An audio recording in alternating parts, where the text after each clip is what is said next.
People with were your laughing at me at first when I first started doing fitness stuff. guess what? Only I the people had at the bottom are five. laughing. Yeah, exactly. Anyone who's made it and knows they'll Facts. never ever make fun of somebody for trying. Aisha, I got goosebumps again, Uh-oh. man. Chill. So seriously, has JR forgotten that he's on camera? Seriously, has he forgotten the fact that he's actually making out with somebody else's partner before even the choice doesn't make sense? And for Sandy to be going along with it is shocking.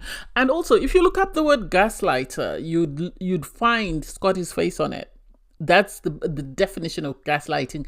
The way he spoke about his partner and the person that he's coupling up with doesn't make sense. But anyway, I digress. Hey there, thanks for stopping by. It's your girl Valerie. Welcome to my channel. If you're new here, don't forget to subscribe, click the like button, turn on the notification bell for when I upload new videos, and definitely leave a comment. In this episode, I'll be reviewing The Ultimatum, Season 3, Episode 2. So it's time for one-on-one dates, and this is Aux Galore, because this is where people will either find a match or where things will go left. So first to go on their date are Vanessa and Nick. They did have a connection. They really seemed to like one another. Vanessa is 30, Nick is 38. So he issued the ultimatum, she issued the ultimatum, and this is something they bonded on because they're both ready for the next stage, but their partners are not. And so to hear them describe, the issues they're having in their relationships, it tells you that they're with the wrong person, in my opinion.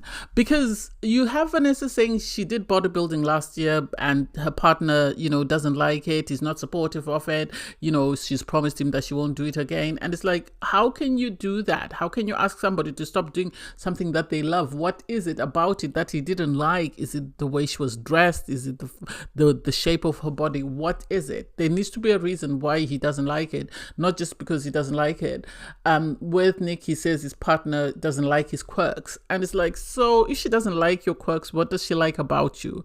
When someone is annoyed by small little things that you do, then that means that that person doesn't love you, and it means you need to find someone who will appreciate you for the person that you are and won't nitpick. Yes, I'm not saying somebody's going to love you 100%, but what they love about you needs to far outweigh what they dislike about you. And so if they're asking you to change, and if they're asking you to stop doing certain things, ask yourself, is the relationship worth you doing that? Or is it better for you to move on and find your person? And it seems these two people really like one another and they see a possibility of moving in with one another. They spoke about the living arrangements, the fact that he likes to sage and put essence in his home, and she is lactose intolerant, so she will fart. And so he was okay with it. And so I hope they're not just telling each other what they feel they want to hear, because their balloon is going to burst if they are lying to one another and telling each other exactly what they feel the other person wants to hear in order for them to be chosen. I hope they're being honest and they're sort of speaking their truth in regards what they want in a relationship and where they stand in regards their current connection. Well, it seems she's the one who's been saddled with Dave. Poor thing. I really empathize with her because he hasn't been the best of people. When he came in, he already had someone on his short list, and when that didn't sort of pan out, he was about to pull the parachute and sort of jump out, and then his partner refused to jump out with him, so he had to stay. And so I don't know whether Chanel sadly is the one who's been saddled with him, because every season there's always that couple that that there is no connection at all, but they couldn't find a connection with somebody else, and so the producers just decided to keep them as a couple because they wanted their partners to stay in the experiment. And it seems this is what is going to happen with the two of them. They do talk about their partners and the fact that they're worried that their partners are going to be physically intimate with other people. And it's like, well, if they're physically intimate with other people after just a few days, that means that they were never your person. That means you were just holding on to them until they could show themselves out. Yes, Dave is correct to say some people look like they're after a whole pass. Dave himself looked like he was after a whole pass. Him, JR, Scotty, they're the number one culprits on my list. So Micah and Mariah go on a date, and it's actually very insightful because they talk about their upbringing. Mariah grew up in a single parent home until, she moved from her mom's house to her dad's house. So she struggled, really. She didn't have as much freedom as most people would have wanted growing up. And so she is trying to sort of come out of her shell. It seems like she grew up in a bubble. Whereas with Micah, he grew up and he was allowed to do whatever he wanted. He could take his bike and ride and not be home until a certain time. So I like the fact that they spoke about their upbringings. I like the fact that they spoke about the shortcomings in their upbringings and relationships and how they could help one another. It's not people saying, oh, I'm physically attracted to you and I want to hit it. It's more people who are saying, these are my sort of downsides. How do you think you as a person can help me? And how do you think I as a person can help you grow? So that I loved. Because you can tell that they're in the ultimatum for the right reasons. They want to develop as people. If they find out that their person is not it, fine, but at least the main goal for going into this is finding out, who am I, what do I want from life, where do I want to go next? So I really loved that. Then you had Arya go on a date with Caleb. I think they would make a cute couple. I think they are the wild card. I think if there's a couple that I could possibly see living together, it's them. Because Arya comes across as very delicate, someone who, is very in this sort of, whose heart is so delicate that it's easily broken. And so she needs someone who's empathetic, caring, loving, compassionate. And Caleb, it seems, has been that person, because even when she was crying after her partner was busy holding hands and doing whatever nonsense he was doing with somebody else, he sort of stepped up and he went with her and he asked her, do you want me to come in? Do you want me to give you a hug? And those are the things that I think she values in a connection, in a relationship. So to find someone who's willing to give her that is amazing. I think it's amazing. So I'm happy that she has him. What do I think? Do I think they can work? Yes. Because they started off by joking, and then they spoke about their connections and what they're looking for in a connection. They spoke about their worries in their current couplings and the shortcomings. The fact that, she always feels, Arya, that she always needs to have a plan B because she never knows if her partner is going to let her down.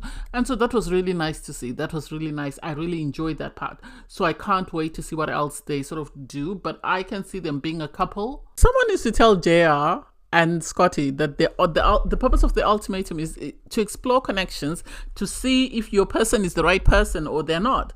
Because the way they're going in hard and the way they're flirting, it's unacceptable. It's not people who are there to learn. It's people who are there for a whole pass and are going to do anything within their power to get it. This is why I was saying that with JR and Zaina, I don't think they're a couple in real life. I personally don't think it. I think they're two people that dated for a while, broke up and heard about the show coming, and they decided to sign up for it. Because their behavior is just shocking and appalling. You have JR flirting up a storm with Sandy and telling her that, oh, you are a risk for me. I've been thinking, I can either go with the safe option or I can go with the risk. And then he has the audacity to sit down with Micah and ask Micah, have you dated a white girl or have you been with a white girl? What has that got to do with the experiment? Seriously, the audacity to say that. It's like, are you not aware that you're being recorded? Are you not aware that people are going to watch this? Make it make sense. You have Scotty flirting with Zaina. They really, I think, I wouldn't be surprised if they sort of, when the cameras are down, they go and look for one another because of the way they're coming across, the way they're over flirty, the way they're sort of, is borderline inappropriate. And the fact that they had to hug, I didn't get the purpose of the hug. I really didn't get the purpose of the hug. So I don't quite understand why exactly Zaina and JR came into the experiment, outside of the fact that they wanted to hook up with someone and they wanted the ability to become influencers. That's all I get. You have, Nick, he's pulled aside for a chat and he's having a chat with Sandy, and he's sort of being asked, why are you so quiet? And he's telling her, I've developed strong feelings for you. And it's like, what do you mean you've developed strong feelings for someone you barely know, someone you've had a couple of conversations with? You're not ready for marriage. Even though you issued the ultimatum, I don't think you're ready for marriage. I think you need to sit your bum down and you need to sort of learn more about yourself as a person, because it doesn't make sense to me why you'd say that you want to get married, but still it's so easy for you to fall in love with the next person. Make it make sense? you have JR having a conversation with Micah and sort of discussing, oh, have you been with a white girl? I normally date, mixed girls, people like Ari, and Ari is half black, half Mexican. And it's like, what has that got to do the price of bread? What has that got to do with the experiment? Why does her mixed heritage matter to you? You are here to learn about yourself, not to try and hook up with someone. This is what he's there for. He's there for a hookup and he's there to be famous. And I don't get why he thinks that it's okay for him to say that and to sort of sexualize people like that. For him to say, I've never been with a white woman and Sandy is a risk for me. She's very fiery. That's not why you're there. I think it's now emotional blackmail. I think Dave has realized that no one really wants him, or his number one picks don't want him. So he's now trying to guilt his partner into living the experiment. And it's like, why? We came in, you were happy to come in, you were telling me that, you might not leave with me because you might find somebody else, and suddenly, because nobody wants you, you're telling me it's time to pack up and go. I think he's intimidated by the fact that Nick really likes his partner and he knows that he cannot compete, and so because he knows he can't compete with Nick, he's decided to cut and run. And it's like, it's a bit too late, buddy, because even if you leave the show, I have a feeling they will sort of discuss later away from you and they might end up still connecting. So I don't know if this is going to be a good idea for you. You have more dates. You have Zaina go on a date with Scotty. Zaina and Scotty, for me, they are there to hook up. As far as I'm concerned, they're both there for a whole pass, and I wouldn't be surprised if they do hook up because of the fact that the way they keep communicating and flirting and not sort of focusing on the reason why they are in this experiment, on the reason why they have partners they've brought them. They're more sort of conscious of, oh, who looks good, oh, you look like this, what do you wear when you go to bed? And it's like, that's not necessary. That really is not necessary. That has nothing to do with the price of bread. That has nothing to do with why you're in the experiment. You should be asking each other about your upbringing. What did you learn growing up? What sort of relationships have you been exposed to? What do you want in a partner? What do you want in a relationship? Where do you see yourself at the end of this experiment? Those are the things you should be talking about. And then poor Aria, I don't know what sin she committed, because suddenly she's on a date with JR, and we all know JR is into Sandy. He's already told us that, his type that he normally dates is the Arias, but he really is attracted to Sandy and he wants a piece of that. That's the impression that I get from him. And that's all he sort of talked about. Nothing else sort of substantial. So it was pleasantly surprising to hear him have a conversation with Aria and sort of open up. And I don't know whether he was opening up because he's been told you can't keep sort of having sexual conversations. You actually need to have depth to you, or whether he was doing that because he's trying to impress her. I have a feeling if he has his way, he will end up with Sandy. I really do. I think that if JR had his way, he would end up with Sandy because it seems that's the one he's more attracted to. It seems the other connection he's just having as sort of a backup. Anyway, they sort of have these conversations. Aria sort of saying she there are qualities in JR that she likes, and it's like, well, from the conversations that we've heard him have, there's no quality, in my opinion, that any girl should like about him, as far as I'm concerned, because he seems to be there for a good time and not to actually grow as a person and actually find ways he can be better. It seems he's more there to sort of enjoy himself and get a piece of the girls that are willing to give a piece of themselves to him, and then he can move on from them. So I don't know. I really don't know what's going to happen there. Did someone forget to tell JR and Sandy that they're being recorded? Did someone forget to tell them? The way they were flirting, the way they were caressing each other, and the fact that they gave each other a peck, even the producers, I think, were shocked, because that was foreplay for whatever's going to happen. And personally, I don't get how you can tell me that JR was in a relationship before he came into this show. I don't. He is someone who is here for a good time. He is someone who's here to make the most of the situation and enjoy himself to the fullest. And this is what he's going to do, because I don't get why he would feel it was appropriate for him to be doing that. with this girl. I don't get it, because how does this girl feel when she sees this? Did that ever cross his mind? How will her family feel when they see this? Yes, he's considered technically single, but that's not any justification for the way he's carrying himself. And neither is it for Sunday. And I think if Nick sees this, then he'll understand she's not yet ready for marriage and he needs to leave her alone, because the way she's carried herself, the fact that she keeps flirting with Jer, very hard. It's not like it's very subtle. It's in your face. You can actually see that these people are ready to sort of pounce, let the cameras go off and the lights go off, and they're getting it on. And so I don't get how they can say they're in this experiment to see if they're there to sort of develop a connection with their partner or see what they can learn about themselves. All they're there for is to hook up with someone and get away with it because they've got a whole pass, because they've been told you're single. That's my opinion, and I'm going to stick to it.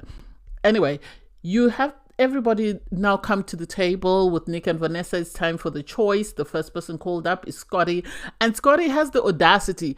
I have never understood the term gaslighting until I saw Scotty. I'm going to say that because if you look up gaslighting in the dictionary, his face is right next to it. It's right next to it. For him to say, I've never felt appreciated, and within a week I've met someone who appreciates me and makes me feel seen. And it's like, seriously, what exactly has she done?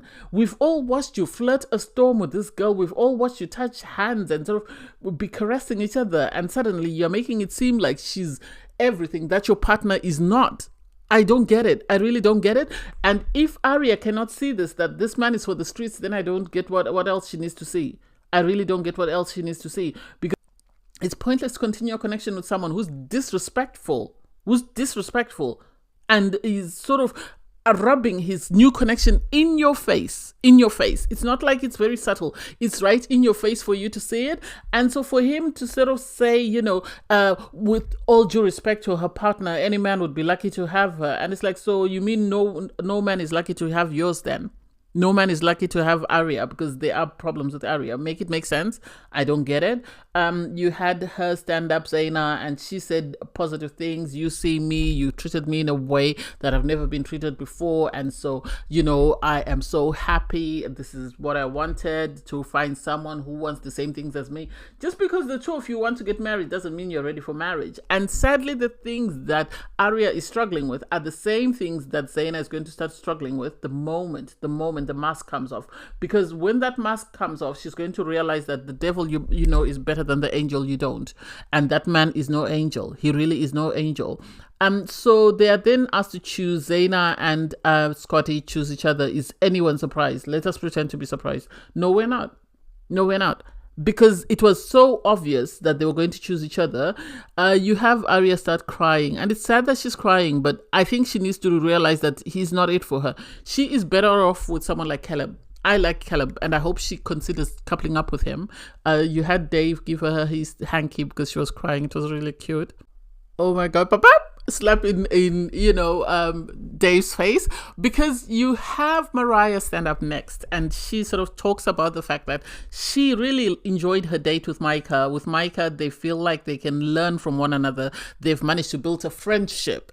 And it's like, this is what you're there for. You're not there to find your next conquest. You're there to find someone who you can build a strong connection with, that can sort of challenge you and build you and sort of uplift you to be the best version of yourself. So she really liked Micah for that. And Micah himself was excited because he liked the fact that she also challenged him. She sort of questioned his way of thinking, because he feels like these are some of the things that his partner at the moment doesn't do, or his ex. And so you have them choose to couple up with one another. Am I surprised? No. Because these are people that are saying that we are trying to see how we can grow and be the best versions of ourselves, not only for our partners, but for ourselves as human beings.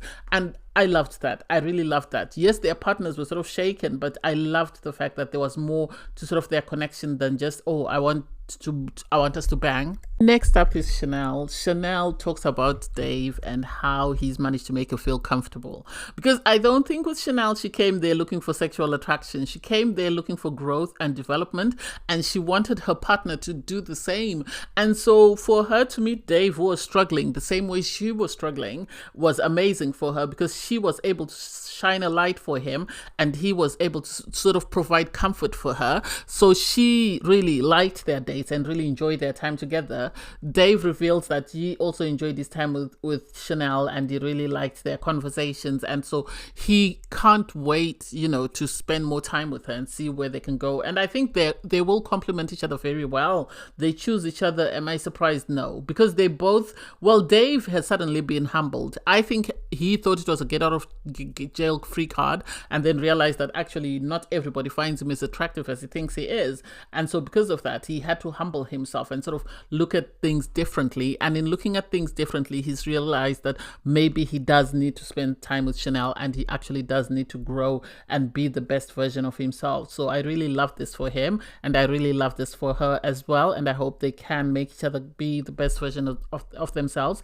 For Micah to sort of say, you know, Chanel is my best friend. I need you to look after her. That's all I ask of you. Make sure she's safe. If she's safe, you're safe. And just like, okay, let's go. This is the first time you've heard a partner say that to the person who's coupling up with their person, to say, I know you're coupling up with my person for this experiment, for us to grow. But in coupling up, always remember that this is my person, and I want them to be looked after very well. I don't want you to just forget that. Make sure you look after her. That was sweet.